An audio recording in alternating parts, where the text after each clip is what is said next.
জোর করে টেনশন তৈরির চেষ্টা চলছে। এই বদঅভ্যাস তৃণমূল ও পুলিশকে ছাড়তে হবে। রাজ্য পুলিশ কর্মীদের ছুটি বাতিলে ঝাঁঝালো আক্রমণ শানিয়েছেন রাজ্য বিজেপি প্রাক্তন সভাপতি দিলীপ ঘোষ। উল্লেখ্য, রামনবমী উপলক্ষে 2রা এপ্রিল থেকে 9ই এপ্রিল পর্যন্ত আইন শৃঙ্খলার পরিণতি যাতে অবনতি না হয় তার জন্য রাজ্য পুলিশ কর্মীদের ছুটি বাতিল করা হয়েছে।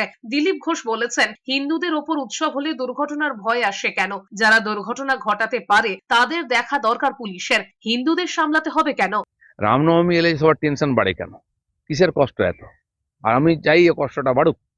অন্যদিকে বিজেপির সাধারণ সম্পাদক জগন্নাথ সরকার ফেসবুক পোস্টে পুলিশের ছুটি বাতিলে এক রাশ ক্ষোভ উগরে দিয়েছেন। তিনি লিখেছেন, 6ই এপ্রিল রামনবমীতে যে 2 কোটি মানুষ রাস্তায় নামবে তাতেই ভয় পেয়ে গিয়েছে সরকার। তার আরো সংযোজন, নিজের ধর্মকে নোংরা বলার পরে বাঙালি সনাতনীদের জাগরণে ভয় পেয়ে যাওয়া মুখ্যমন্ত্রীর এই ভয় তাদের ভালো লাগছে।